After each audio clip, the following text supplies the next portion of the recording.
If you've been struggling with plantar fasciitis pain and haven't been able to get rid of it yourself, I want to go through the 4 steps that I use with my clients each week to help give them some knowledge what plantar fasciitis actually is, where it is on the body, the stretching technique to help alleviate and create blood flow, and then the strengthening techniques that you can apply to your feet and lower legs to help alleviate pain but also stop it from coming back in the future.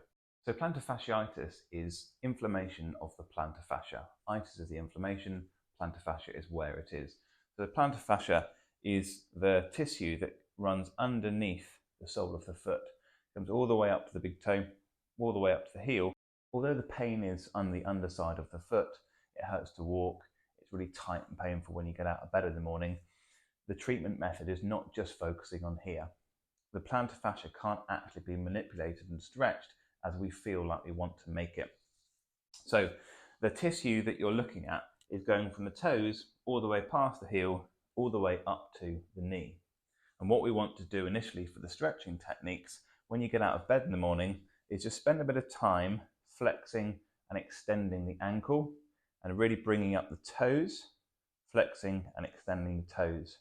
Because you spend a lot of time when you're asleep very still, and what will happen is you will plantar flex the foot, and that will shorten and stabilize the fascia in a solid position so it will feel like it's healing. But when you get up in the morning and you dorsiflex the foot, you're stretching everything, but there's no blood flow, so you're going to get some pain. So when you wake up in the morning, do some mobilization techniques with the ankle, flex and extend, have a little bit of a rub, maybe have a hot bath or a hot shower to get some blood flow going into the area initially before you start your day. I want to show you 3 techniques now to mobilize the area, get a little bit of length into it, and help to create some blood flow before we strengthen it. The first one is focusing on the toes. Now, find yourself a seat or a low box. You want to sit down onto the balls of your feet, and then we're going to do a calf raise in this position. So we're raising up the calves, going right onto the tiptoes, and what that will do is stretch and elongate the fascia underneath the toes, but not in a really intense stretch. And you go to the point where you feel a good stretch, come up onto the balls of the feet, and then rock out the little toes, and then back down again, and spend a minute or 2 doing this nice and slow and steady. And if you want to get some more weight over the area, come up onto the box or the chair and go onto tiptoes there. And what that will also start to do is get a little bit of engagement and blood flow into the calf, which will be really helpful for the next step of strengthening. The second mobilization technique will be using a roller, or you can use a cold frozen water bottle if you haven't got a foam roller.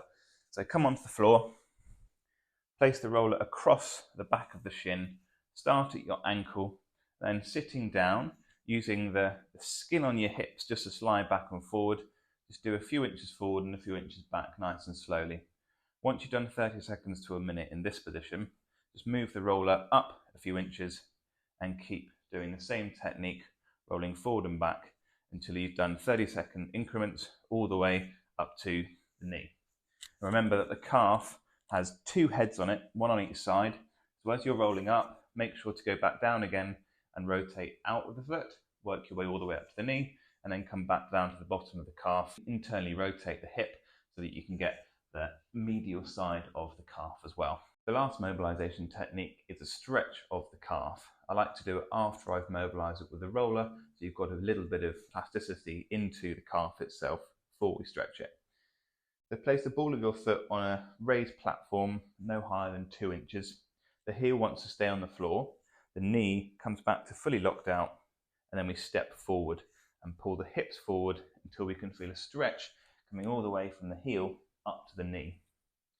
Now hold in that position and just gently rotate the hips from side to side, and that will get all of the tissues and fibers of the calf mobilized. Hold it there for 60 to 90 seconds until you can feel the calf let go. You don't have to keep pushing into it to get a better stretch. Push into it to that point where you can feel the tension, but there's no pain. Hold it there and wait for the calf to let go itself. We're going to move on now to some strengthening techniques, and it's important to understand that if you are a runner or a cyclist, you stand up on your feet all day, it's probably a good idea to implement these all through the week anyway, as more of a prehab approach, so we can help prevent it from happening. There's no guarantee that you're ever going to prevent yourself getting injuries, But if we can keep the area mobilized and strong, we can do our best to help prevent it. The 3 exercises I like to use to apply strength into the area is, first of all, strengthen the plantar fascia by engaging it and scrunching the toes. Secondly, stabilizing the ankle by using an unstable floor, a wobble board, or a rolled up towel, and then mobilizing and engaging the calf, Achilles, and soleus. I'm going to run through all of those 3 techniques now. The first one is engaging the plantar fascia. So firstly, I apologize for my feet. Take your sock off, or if you have a smooth floor in your kitchen or living room, then you can use a tea towel on the smooth floor. It's much easier than it is in a place like this. So you're looking to push your foot down into whatever you've got on the floor and scrunch the toes. Really try and scrunch the toes so you can feel the underside of the foot engaging. Stretching out the toes and scrunch again. And you're basically just looking to whatever you're scrunching in, go all the way to the end of it, working for around about 90 seconds to 2 minutes, and that will start to engage and strengthen the plantar fascia underneath the foot.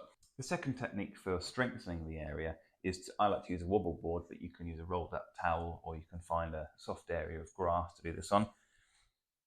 Use that unstable surface, take the tiptoes or the ball of the foot right into the middle of the wobble board if you're using one of these, go on to a tiptoe, oh careful you don't fall over, use assistance if you've got unstable balance. And then what we're going to do is just hold that there, the heel up, balancing for 60 to 90 seconds, and you'll start to feel a warming sensation come around the ankle. And what that will do is help to strengthen the lower part of the leg and also the stabilizers of the ankle. And lastly, what we'll do for strength is calf raises. So if you come up to a wall, initially you'll be using 2 legs to keep the intensity fairly low. But as you progress on after 3 to 4 weeks of doing this, work your way up to about 30 repetitions, come onto 1 leg, go back down to 10 reps, and come into a single leg calf raise. Each week, add on 2 or 3 reps for 2 or 3 sets, and you'll find that your calf will get much stronger, helping to support the inflammation on your plantar fascia. I really hope that with the help from this video, you're able to get rid of your plantar fasciitis pain. If you've got any questions on how to help yourself, please do comment in the comment section below, and I'll do my best to help you fully. If you are still unsure, approach a local physiotherapist and they'll be able to help you on a one-to-one basis.